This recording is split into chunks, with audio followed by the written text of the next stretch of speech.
Guys, how you can live stream your Zoom meeting on YouTube. Before moving on to the video, don't forget to subscribe to our channel and check out our other tutorial videos. And if you find them useful, don't forget to share. Now let's start. To share your Zoom meeting on your YouTube live stream, what you first need to do is open your Zoom account. After you open your Zoom, you need to open your meeting. Now here you go. This is my Zoom meeting page. What you now need to do is you need to go to the More section. Here, if you are on your premium account, you will get an option called live stream on YouTube. Now, if you click on that, you will be able to live stream it on your YouTube.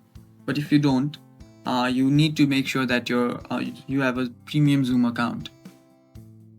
Now be sure that you have paid for Zoom, because without having the premium account, you won't be able to live stream your Zoom on your YouTube. So that is all for the video, guys. Thank you for watching.